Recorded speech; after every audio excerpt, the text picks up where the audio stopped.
ओम शांति। 14 अप्रैल 2021 के आज के ईश्वरीय महावाक्य हैं। आज बाबा कहते, मीठे बच्चे अंतर्मुखी बन ज्ञान रूप अवस्था में रहकर इन महावाक्यों को धारण करो, तब अपना व अन्य आत्माओं का कल्याण कर सकेंगे। अपने मन व दिल रूपी मंदिर को ईश्वरीय गुणों रूपी मूर्तियों से सजाओ और पवित्र संकल्पों की खुशबू फैलाओ। बाबा ने क्या कहा? हमें मन व दिल रूपी मंदिर को क्या करना है? हमारे मन में, हमारे दिल में ईश्वरीय गुणों को भरना है। प्रश्न है, सर्वोत्तम सच्ची सर्विस कौन सी है? यथार्थ सर्विस का सूक्ष्म और महीन राज क्या है? तो बाबा कहते हैं, जब किसी से कोई भूल होती है तो उसे सावधान करने के साथ सूक्ष्म रीति से अपनी योग शक्ति उन तक पहुंचाकर उनके अशुद्ध संकल्पों को भस्म करना, यही सर्वोत्तम सच्ची सेवा है। साथ साथ अपने ऊपर भी अटेंशन देना, मनसा में भी कोई अशुद्ध संकल्प उत्पन्न न हो, इसमें खुद भी सावधान रहना और दूसरों प्रति ऐसी दिव्य सर्विस करना, यही सर्विस का सूक्ष्म और महीन राज है। बाबा ने क्या कहा कि किसी भी आत्मा की कोई भूल होती है, हमारे साथ रहते हैं, तो हमें क्या करना है कि हमें उनकी भूल जो होती है उसमें सावधान तो करना है, लेकिन मन के अंदर कोई नफरत भाव लाकर नहीं, लेकिन साथ साथ उनको शक्ति भी देनी है, सूक्ष्म योग के वाइब्रेशन भी देने हैं, ताकि वो अपनी भूलों को सुधार कर अपना परिवर्तन कर सके। ओम शांति। हरेक पुरुषार्थी बच्चे को पहले अंतर्मुख अवस्था अवश्य धारण करनी है। अंतर्मुखता में बड़ा ही कल्याण समाया हुआ है। इस अवस्था से ही अचल, स्थिर, धैर्यवत, निर्माणचित इत्यादि दैवी गुणों की धारणा हो सकती है। देखो, अंतर्मुखता से कितने गुण आ सकते हैं हमारे अंदर, तथा संपूर्ण ज्ञानमयी अवस्था प्राप्त हो सकती है। अंतर्मुख न होने के कारण वह संपूर्ण ज्ञान रूप अवस्था नहीं होती, क्योंकि जो भी कुछ महावाक्य सन्मुख सुने जाते हैं, अगर उसे गहराई में जाकर ग्रहण नहीं करते, सिर्फ उन महावाक्यों को सुनकर रिपीट कर देते हैं, तो वह महावाक्य वाक्य हो जाते हैं।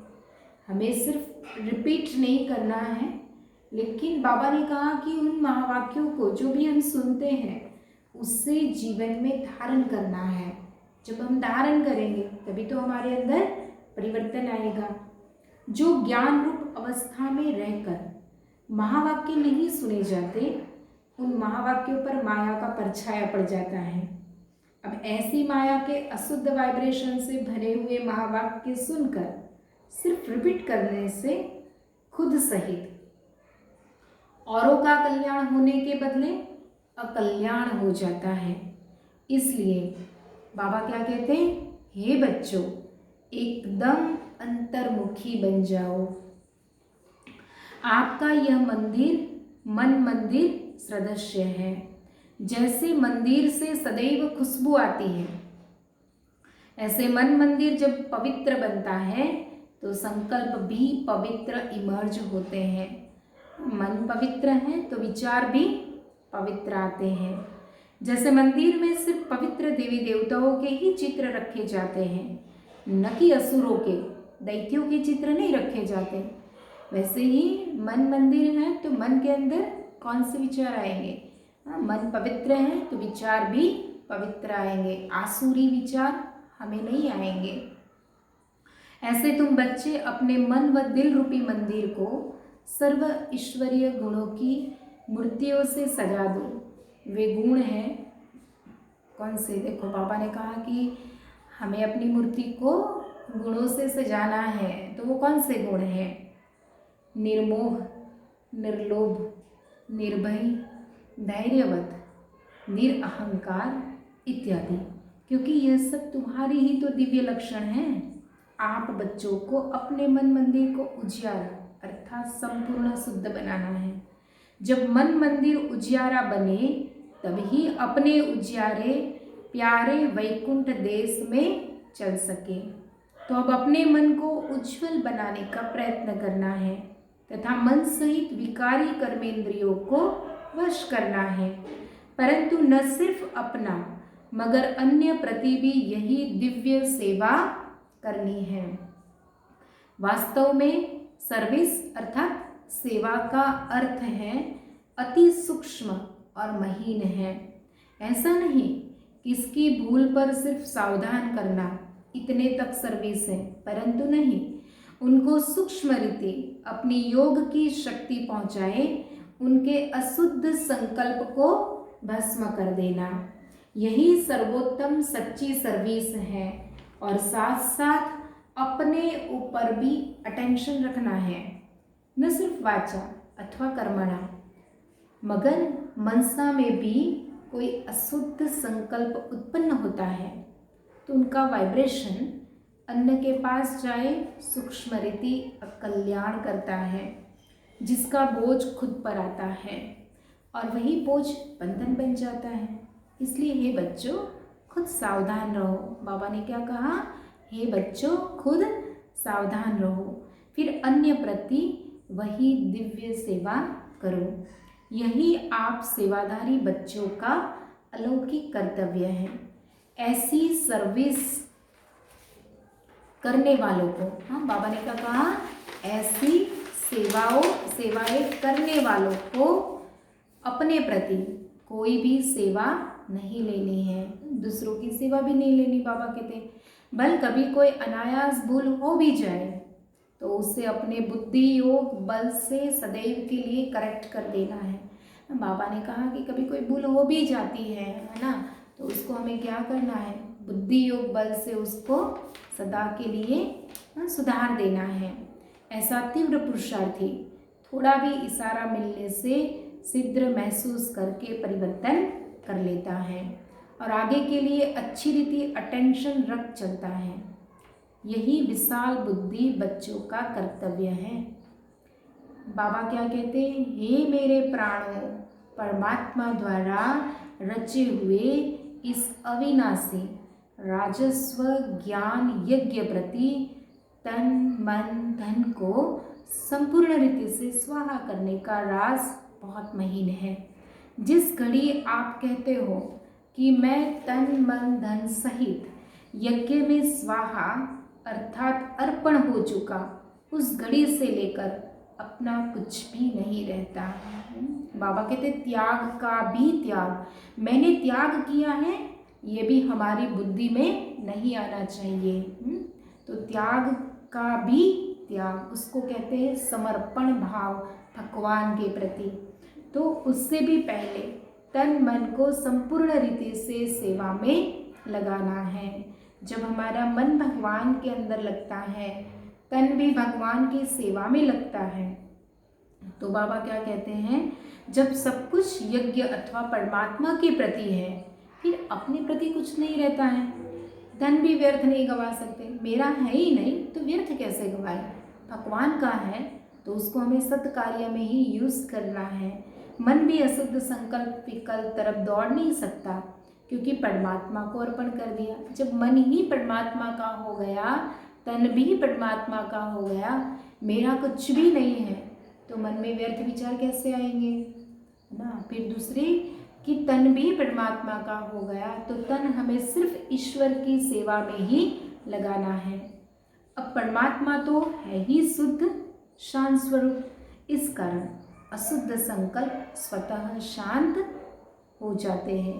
अगर मन माया के हाथ में देते हो ना, तो माया वैरायटी रूप होने के कारण अनेक प्रकारों के विकल्प उत्पन्न कर मन रूपी घोड़े पर आए सवारी करती है। अगर किसी बच्चे को अभी तक भी संकल्प विकल्प आते हैं, है ना, बाबा कहते हैं कि किसी को भी संकल्प विकल्प आते हैं अभी भी हमारे मन में, तो समझना चाहिए कि अभी मन पूर्ण रीति से स्वाहा नहीं हुआ, है ना, भगवान को पूर्ण रूप से हम मन से समर्पित नहीं हुए हैं, अर्थात ईश्वरीय मन नहीं बना है। इसलिए हे सर्वत्यागी बच्चों, बाबा ने कौन सा टाइटल दिया, हे सर्वत्यागी बच्चों, माना तन भी तेरा, मन भी तेरा, धन भी तेरा, समय श्वास संकल्प सब कुछ बाबा तेरा। इन गुह्य राजों को समझ, हर कर्म करते साक्षी हो, खुद को देख, बहुत खबरदारी से चलना है। स्वयं गोपी वल्लभ, तुम अपने प्रिय गोप गोपियों को समझा रहे हैं। शिव बाबा कौन है, गोपी वल्लभ, और हम सब कौन है, उनकी आत्मा रूपी गोप गोपियां हैं, कि तुम हरेक का वास्तविक सच्चा प्रेम कौन सा है। हे प्राणों, तुम्हें एक दो की प्रेम भरी सावधानी को स्वीकार करना है। कोई हमें प्यार से कहता है तो हमें क्या करना है, उसे स्वीकार करना है, क्योंकि जितना प्रिय फूल उतना ही श्रेष्ठ परवरिश, है ना, जितना भगवान के प्रिय बच्चे हैं हम, उतना ही भगवान भी हमारी बहुत ही दिल से श्रेष्ठ परवरिश करते हैं। फूल को वैल्यूबल बनाने अर्थ माली को कांटों से निकालना ही पड़ता है ना, देखो कांटों से निकालना पड़ता है तब फूल की वैल्यू होती है। कांटों के बीच होता है तो लोग दूर रहते हैं। वैसे तुम्हें भी जब कोई सावधानी देता है ना तो समझना चाहिए जैसे कि उसने मेरी परवरिश की, अर्थात मेरी सेवा की। कोई हमें सावधान करता है तो हमें ये नहीं सोचना चाहिए कि वो मेरी कमी देखता है या गलती निकाल रहा है, लेकिन बाबा क्या कहते हैं, ये सोचो कि उसने मेरी सेवा की, परवरिश की, ख्याल रखा मेरा, कि मेरी कमी बताकर मुझे सावधान किया और मुझे सुधारने का प्रयास किया। उस सर्विस अथवा परवरिश को रिकॉर्ड देना है, यही संपूर्ण बनने की युक्ति है। यही ज्ञान सहित आंतरिक सच्चा प्रेम है।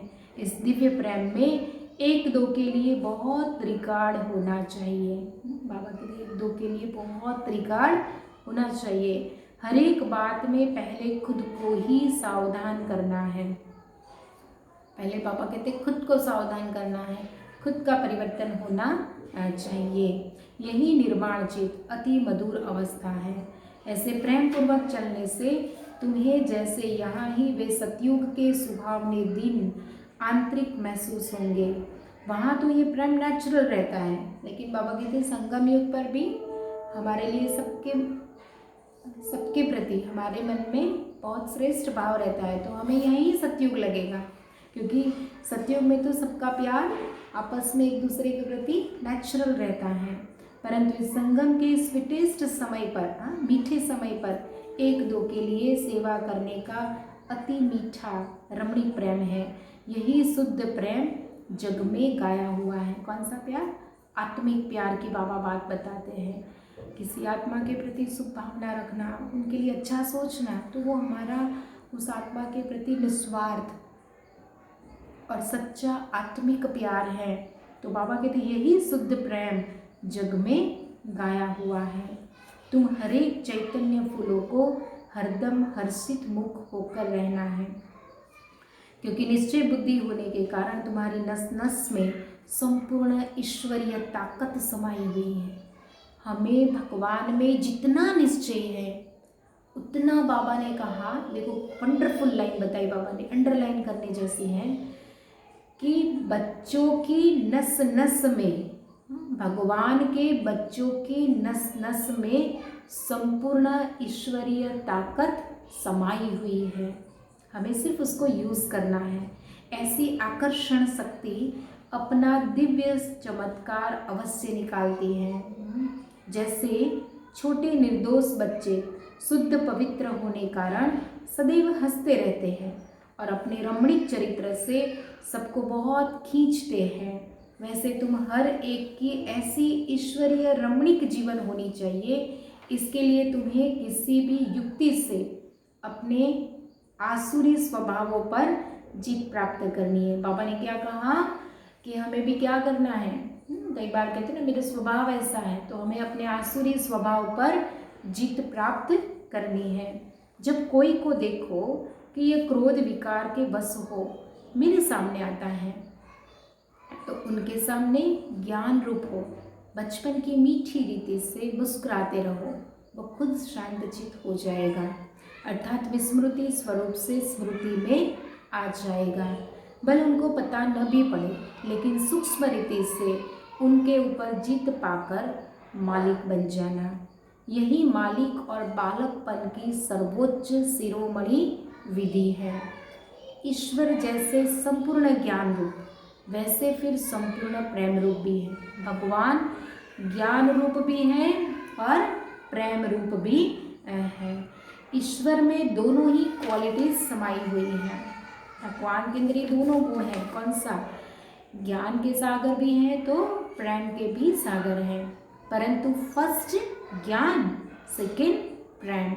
अगर कोई पहले ज्ञान रूप बनने बिगड़ सिर्फ प्रेम रूप बन जाता है तो वह प्रेम अशुद्ध खाते में ले जाता है। इसलिए प्रेम को मर्ज कर पहले ज्ञान रूप बन भिन्न भिन्न रूपों में आई हुई माया पर जीत पाकर पीछे प्रेम रूप बनना। बाबा ने कहा पहले ज्ञान। क्यों ऐसे कहा? क्योंकि प्यार के अनेक अर्थ ही निकालते हैं, तो बाबा कहते हैं हमें उसमें बुद्धि नहीं फंसानी है। पहले ज्ञान, ज्ञान से हमें समझना है, फिर हमें आत्मिक प्यार, शुद्ध प्यार रखना है। तो बाबा ने क्या कहा? पहले ज्ञान, पीछे प्रेम रूप बनना है। पहले ज्ञान स्वरूप बनो, फिर प्रेम स्वरूप बनो। अगर ज्ञान बिगर प्रेम में आए तो कहाँ विचलित भी हो जाएंगे ना। बाबा ने कहा बुद्धि विचलित हो जाती है सिर्फ प्यार देखेंगे तो, लेकिन ज्ञान युक्त प्यार होना चाहिए। जैसे अगर कोई ज्ञान रूप बनने के बगैर ध्यान में जाते हैं तो कई बार माया में फंस जाते हैं। इसलिए बाबा कहते बच्चे, ये ध्यान भी एक सूत्र की जंजीर है, परंतु ज्ञान रूप बन पीछे ध्यान में जाने से अति मौज का अनुभव होता है। तो बाबा ने भी 4 सब्जेक्ट बताए हैं। तो उसमें कौन से 4 सब्जेक्ट है? तो उसमें सबसे पहला सब्जेक्ट बाबा ने बताया ज्ञान, योग, धारणा और सेवा, है ना। तो सबसे पहले ज्ञान, फिर बाद में कहते हैं योग, क्योंकि बिना ज्ञान के हम योग किससे लगाएंगे? पता भी तो होना चाहिए कि हम किससे कनेक्शन जोड़ रहे हैं। फिर बाबा ने जो ज्ञान की बातें सुनाई है उसको हमें जीवन में धारण करना है। और फिर बाबा कहते हैं हमें उसको सेवा में धारण करके फिर दूसरों की सेवा करनी है, फिर दूसरों को हमें सुनाना है। तो बाबा ने कहा तो पहले है ज्ञान, पीछे है ध्यान। ध्यानिष्ठ अवस्था से ज्ञानिष्ठ अवस्था श्रेष्ठ है। देखो बाबा ने बहुत बड़ी बात बताई, ध्यानिष्ठ अवस्था से ज्ञानिष्ठ अवस्था श्रेष्ठ है। इसलिए हे बच्चों, पहले ज्ञान रूप बन फिर प्रेम इमर्ज करना है। ऐसे नहीं कि नहीं बुलाना है ना, किसी को किसी से बात नहीं करनी है। बाबा कहते हैं सबसे बात करनी है, लेकिन आत्मा रूप समझ लो, सभी को आत्मा के रूप में देखकर, सभी को ये भी ईश्वर की संतान है, ऐसा शुद्ध दृष्टि, हमारी पवित्र दृष्टि होनी चाहिए, ज्ञान युक्त दृष्टि होनी चाहिए, तो हमारा प्यार भी ज्ञान युक्त होना चाहिए। तो बाबा कहते हैं ज्ञान बिगड़ सिर्फ प्रेम इस पुरुषार्थी जीवन में विघन डालता है। साक्षीपन की अवस्था अति मीठी, रमणीक और सुंदर है। जब हम कोई भी सीन, कई बार हमारी लाइफ में ऐसे भी हमने सीन देखे हैं कि जिसको हम बदल नहीं सकते हैं, सिर्फ देखते हैं, चेंज नहीं कर पाते हैं, तो उस समय साक्षी बन जाओ और उनको प्योर वाइब्रेशन दो, सकाश दो कि बाबा इनकी भी बुद्धि शुद्ध हो जाए, है ना। तो बाबा ने कहा कि साक्षीपन की अवस्था बड़ी मीठी और रमणीक और सुंदर है, तो उससे हमारी स्थिति भी अच्छी रहेगी।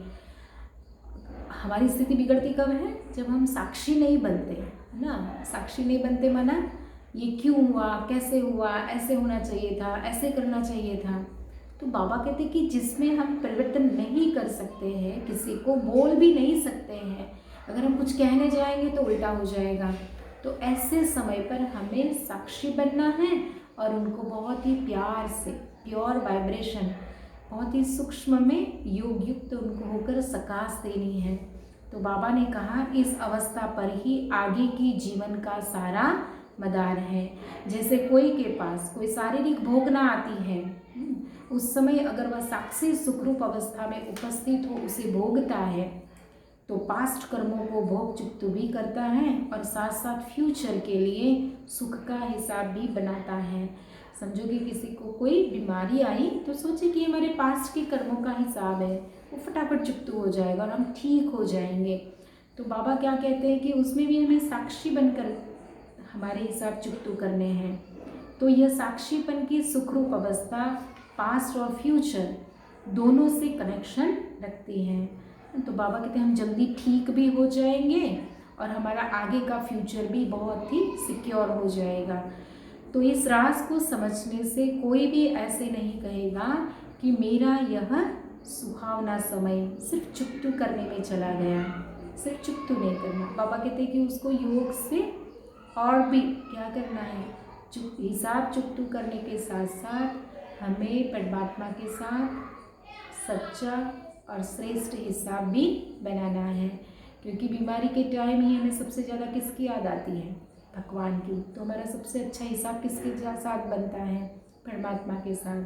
क्योंकि वैसे तो जब हम ठीक होते ना तो मनुष्य आत्माओं के साथ हमारा ज़्यादा हिसाब बनता है, याद भी हमें उनकी ज़्यादा आती है। लेकिन जब कोई सिचुएशन क्रिएट होती है तब उस समय हमें किसकी याद आती है, भगवान की। तो उसका भी शुक्रिया कि हमें परमात्मा से छोड़ने के लिए ये परिस्थिति हमारे पास आई है। तो बाबा ने कहा नहीं, यही सुहावना पुरुषार्थ का समय है, जिस समय दोनों कार्य संपूर्ण रीति सिद्ध होते हैं। ऐसे दोनों कार्य को सिद्ध करने वाला तीव्र पुरुषार्थी ही अतीन्द्रिय सुख व आनंद के अनुभव में रहता है।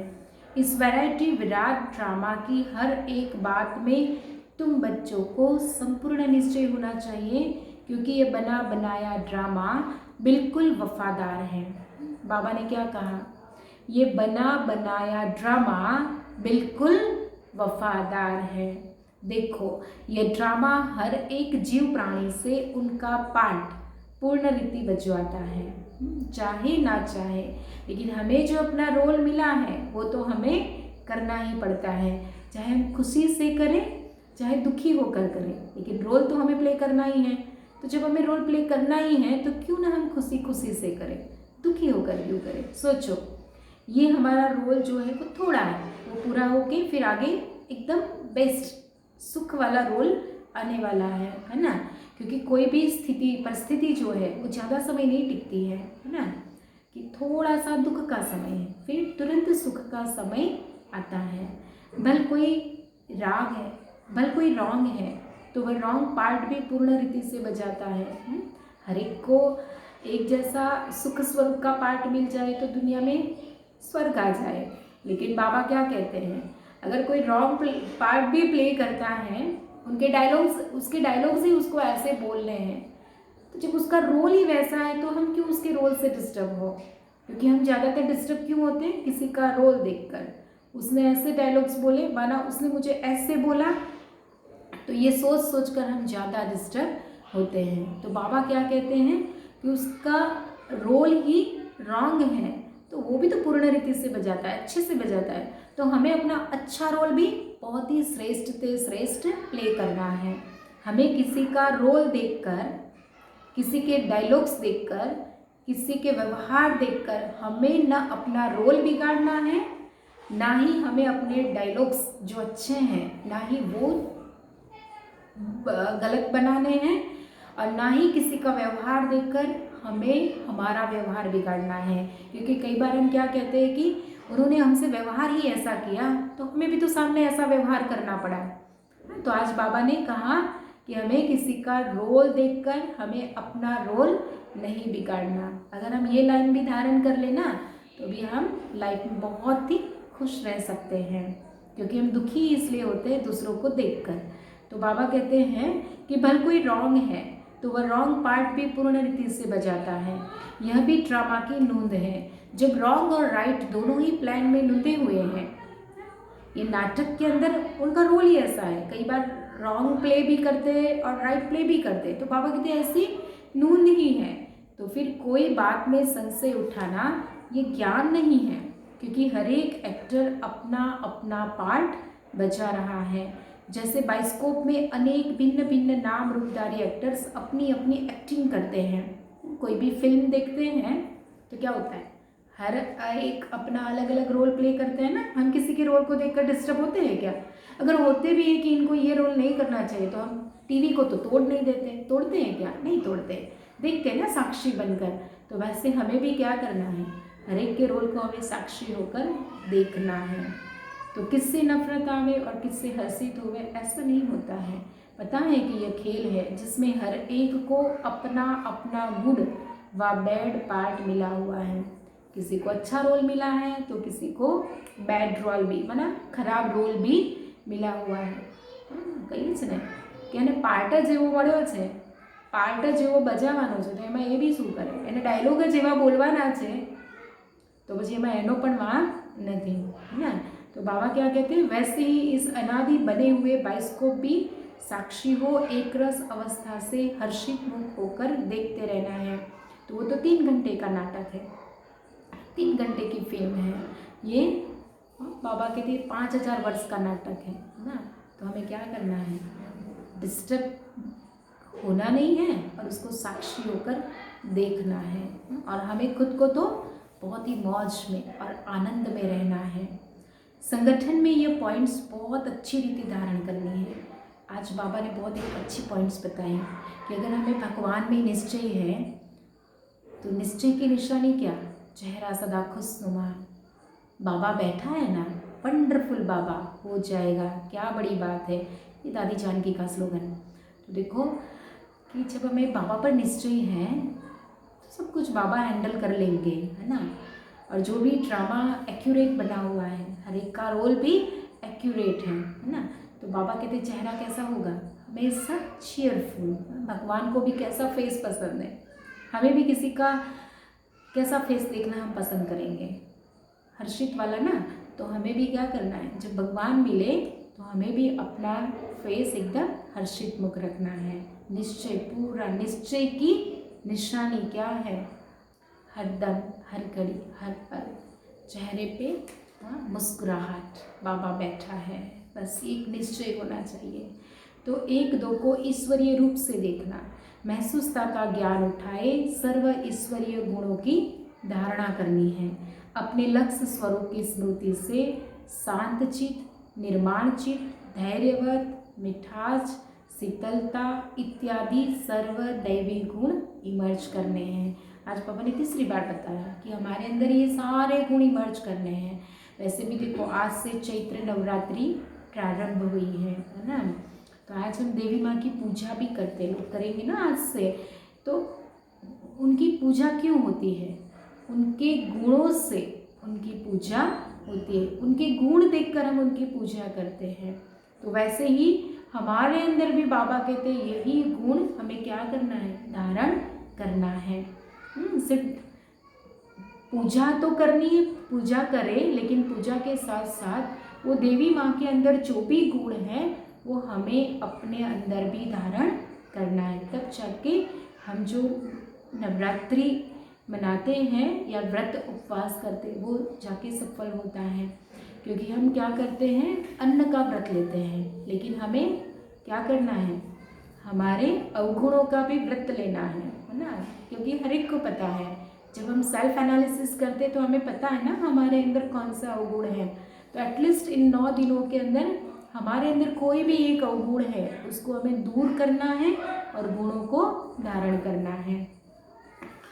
धैर्यवत अवस्था धारण करने का मुख्य फाउंडेशन वेट एंड सी। बाबा ने क्या कहा, राह देखो, देखो क्या होगा। हे मेरे प्रिय बच्चों, वेट अर्थात धैर्य धरना, सी अर्थात देखना, धीरज रखो और देखते जाओ कि क्या होता है। अपने दिल भीतर पहले धैर्यवत गुण धारण कर उसके बाद फिर बाहर में विराट ड्रामा को साक्षी होकर देखना। क्योंकि अभी माहौल ही ऐसा चल रहा है, डर, भय, चिंता, टेंशन, क्योंकि वायरस के कारण लोगों की बुद्धि में भी वही रहता है। इसलिए बाबा ने कहा वेट एंड सी, धीरज रखो। जब तक कोई भी राज सुनने का समय समीप आवे तब तक धैर्यवत गुण की धारणा करनी है। समय आने पर उस धैर्यता के गुण से राज सुनने में कभी भी विचलित नहीं होंगे।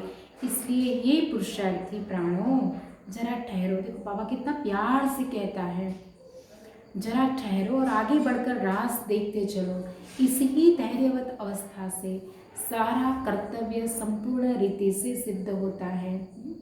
धैर्यता का गुण बाबा ने कहा सबसे बड़ा गुण है। यह गुण निश्चय से बांधा हुआ है। ऐसे निश्चय बुद्धि साक्षी दृष्टा को हो हर खेल को हर्षित चेहरे से देखते आंतरिक धैर्यवत और अडोल चित्त रहते हैं। यही ज्ञान की परिपक्व अवस्था है जो अंत में संपूर्णता के समय, बाबा ने क्या कहा, धैर्यवत, हमारी आंतरिक स्थिति धैर्यवत, अडोल चित्त। तो बाबा कहते हैं यही ज्ञान की परिपक्व अवस्था अंत में संपूर्णता के समय प्रैक्टिकल में रहती है। इसलिए बहुत समय से लेकर इस साक्षीपन की अवस्था में स्थित रहने का परिश्रम करना है। देखो बाबा ने क्या कहा कि ज्ञान की अवस्था, आज देखो ज्ञान तो सबके अंदर है। आज सोशल मीडिया पर भी इतना ज्ञान बट रहा है ना, लेकिन बाबा कहते कि कोई सिचुएशन हमारी लाइफ में जो क्रिएट होती है, कोई भी सर्कमस्टांसेस ऐसे हो जाते हैं तो उस समय हमें ज्ञान की पॉइंट्स याद आनी चाहिए। तो बाबा कहते उसको कहेंगे कि ज्ञानी, है ना। क्योंकि जब कोई सिचुएशन क्रिएट होती है ना तो हम डिप्रेशन में आ जाते हैं, टेंशन में आ जाते हैं। लेकिन बाबा के जो तक ज्ञान सुनाए हैं हमने, तो छोटे छोटे स्लोगन भी हम क्या करते हैं, लोगों को फॉरवर्ड करते रहते हैं। लेकिन वो ज्ञान युक्त अवस्था जो है कि जब हमारे जीवन में कोई परिस्थिति आती है तब हमें उस ज्ञान को इमर्ज करना है बुद्धि में और हमारी स्थिति को स्टेबल रखना है। तो मेडिटेशन भी तो यही सिखाता है कि हमारी स्थिति हर सिचुएशन में स्टेबल कैसे रहे। तो बाबा ने कहा इसलिए बहुत समय से लेकर साक्षीपन की अवस्था रहे। जैसे नाटक में एक्टर को अपना मिला हुआ पार्ट पूर्ण बजाने अर्थ आगे से ही रिहर्सल करनी पड़ती है, वैसे तुम प्रिय फूलों को भी आने वाली भारी परीक्षाओं से योग बल द्वारा, अंडरलाइन, आने वाली भारी परीक्षाओं से योग बल द्वारा पास होने के लिए आगे से ही रिहर्सल अवश्य करनी है। लेकिन बहुत समय से लेकर अगर यह पुरुषार्थ किया हुआ नहीं होगा तो उस समय घबराहट में फेल हो जाएंगे। इसलिए पहला अपना ईश्वरीय फाउंडेशन पक्का रख दैवी गुणधारी बन जाना है। ज्ञान स्वरूप स्थिति में स्थित रहने से स्वतः शांत रूप अवस्था हो जाती है। जब ज्ञानी तो आत्मा बच्चे इकट्ठे बैठकर मुरली सुनते हैं तो चारों तरफ शांति का वायुमंडल बन जाता है। देखो बाबा की मुरली का कितना प्रभाव है ना, कि भगवान के महावाक्य जब हम सुनते हैं तो चारों ओर वातावरण में भी कितने प्योर वाइब्रेशंस, वातावरण एकदम ज्ञान युक्त, योग युक्त, ऊर्जावान, शक्तिशाली ऊर्जा से भरपूर हो जाता है। तो भगवान के महावाक्य सुनने से जो वातावरण में इतना इफेक्ट होता है तो हमारे मन और हमारे तन पर कितना श्रेष्ठ इफेक्ट होता होगा। तो बाबा ने कहा कि बहुत समय से लेकर अगर यह अब पुरुषार्थ किया हुआ नहीं होगा तो उस समय घबराहट में फेल हो जाएंगे। तो बाबा ने कहा देखो कि वायुमंडल चारों तरफ बन जाता है शांति का, क्योंकि वे कुछ भी महावाक्य सुनते हैं तो आंतरिक डीप चले जाते हैं। डीप जाने के कारण आंतरिक उन्हों को शांति की मीठी महसूसता होती है। अब इसके लिए कोई खास बैठकर मेहनत नहीं करनी है, परंतु ज्ञान की अवस्था में स्थित रहने से यह गुण अनायास आ जाता है। तुम बच्चे जब सवेरे सवेरे उठकर एकांत में बैठते हो, अमृत वेला 4 से 4:45 का टाइम जो ब्रह्म मुहूर्त का टाइम कहते हैं, उस समय जब हम मेडिटेशन में बैठते हैं तो बाबा कहते शुद्ध विचारों रूपी लहरें उत्पन्न होती है। उस समय बहुत उपराम अवस्था होनी चाहिए। फिर अपने निज शुद्ध संकल्प में स्थित होने से अन्य सब संकल्प आपे ही शांत हो जाएंगे और मन अमन हो जाएगा। कई बार हम कहते हैं ना कि मेरे मन में बहुत ही बुरे बुरे ख्याल आते हैं, तो बाबा ने कहा कि जब हम अमृत वेला बैठते हैं, ब्रह्म मुहूर्त में बैठते हैं, तो वो शांति की ऊर्जा ही हमारे मन के संकल्प और विकल्प को क्या कर देगी, व्यर्थ को नष्ट कर देगी और हमारा मन जो है वो अमन हो जाएगा। क्योंकि मन को वश करने अर्थ भी कोई ताकत तो अवश्य चाहिए ना, इसलिए पहले अपने लक्ष्य स्वरूप के शुद्ध संकल्प को धारण करो। पहले लक्ष्य तो रखो। पापा कहते हैं जब आंतरिक बुद्धियोग कायदे प्रमाण होगा तो तुम्हारी यह निर्संकल्प अवस्था स्वतः हो जाएगी। बाबा ने कहा जब अंडरलाइन, जब आंतरिक बुद्धि योग कायदे प्रमाण, मैंने बाबा के साथ बाबा ने कायदे प्रमाण कहा माना खुद को आत्मा समझ परमात्मा को हम याद करते हैं, तो बाबा कहते तुम्हारी निर्संकल्प अवस्था स्वतः हो जाएगी। अच्छा, मीठे मीठे सिकिलते ज्ञान गुलजारी ज्ञान सितारों प्रति माता पिता बाप दादा का याद प्यार और गुड मॉर्निंग। रूहानी बाप की रूहानी बच्चों को नमस्ते। हम रूहानी बच्चों की रूहानी बाप दादा को याद प्यार गुड मॉर्निंग नमस्ते। तो आज बाबा ने हमको टाइटल दिए, कौन से टाइटल दिए? ज्ञान गुलजारी और ज्ञान सितारे। धारणा के लिए मुख्य सार, पहली पॉइंट, अपने लक्ष्य स्वरूप की स्मृति से शांत चित, निर्माण चित, धैर्यवत, मिठास, शीतलता आदि सर्व दैवी गुण धारण करने हैं। दूसरी पॉइंट, निश्चय बुद्धि साक्षी दृष्टा हो इस खेल को हर्षित चेहरे से देखते आंतरिक धैर्यवत और अडोल चित्त रहना है। बहुत समय से लेकर इस साक्षीपन की अवस्था में स्थित रहने का परिश्रम करना है। वरदान है स्नेह और शक्ति रूप के बैलेंस द्वारा सेवा करने वाले सफलता मूर्त भव। जैसे एक आँख में शुभ बाबा का स्नेह और दूसरी आँख में बाबा द्वारा मिला हुआ कर्तव्य, भगवान के प्रति स्नेह एक आँख में, और दूसरा भगवान से मिला हुआ जो कार्य, जो सेवाएं हैं, कर्तव्य सदा स्मृति में रहता है। ऐसे स्नेही मूर्ति के साथ साथ अभी शक्ति रूप भी बनो।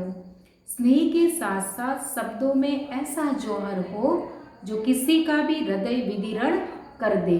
जैसे माँ बच्चों को कैसे भी शब्दों में शिक्षा देती है, तो माँ की स्नेह के कारण वह शब्द तेज व कड़वे महसूस नहीं होते। ऐसे ही ज्ञान की जो भी सत्य बातें हैं उन्हें स्पष्ट शब्दों में दो, लेकिन शब्दों में स्नेह समाया हुआ हो तो सफलता मूर्त बन जाएंगे। किसी को भी हम कुछ कहते हैं, बाबा कहते हैं किसी की कोई कमी भी बताते हैं, माँ भी बताती है, लेकिन माँ का हमारे लिए बहुत ही दिल से प्यार होता है, परिवर्तन करने का भाव होता है कि मेरे बच्चों का भला हो, अगर ये सुधर जाए तो वैसे बाबा कहते हैं कि हम किसी को भी कमी बताते तो हमारे मन में उसके प्रति नफरत भाव नहीं होना चाहिए, लेकिन ये भाव होना चाहिए कि वो भी ये परिवर्तन करके आगे बढ़े, तो बाबा कहते उसका इफेक्ट होगा। स्लोगन है, सर्वशक्तिमान बाप को साथी बना लो तो पश्चाताप से छूट जाएंगे। सर्वशक्तिमान शिव बाबा को अपना साथी बना लो तो पश्चाताप से छूट जाएंगे। क्यों कहा? क्योंकि बाबा क्या कहते, जहाँ बाप है वहाँ पाप नहीं, और जहाँ पाप है वहाँ बाप माना भगवान नहीं होते। और जब हम बाबा को ही अपना साथी बना लेंगे तो कोई ऐसा विकर्म होगा ही नहीं, और जब विकर्म ही नहीं होगा तो बाबा कहते कोई पश्चाताप करना ही नहीं पड़ेगा। क्योंकि इंसान कर्म करते हुए तो कर लेता है, लेकिन बाद में फिर पश्चाताप करता है। इसीलिए बाबा को साथी बना लो, है ना, क्योंकि बाबा तो 24 आवर्स पूरा संगम स्पेशल बच्चों के लिए ही है, तो हमें उनको हमारे साथ रखना है। ओम शांति। शुक्रिया मेरे मीठे बाबा। ओम शांति।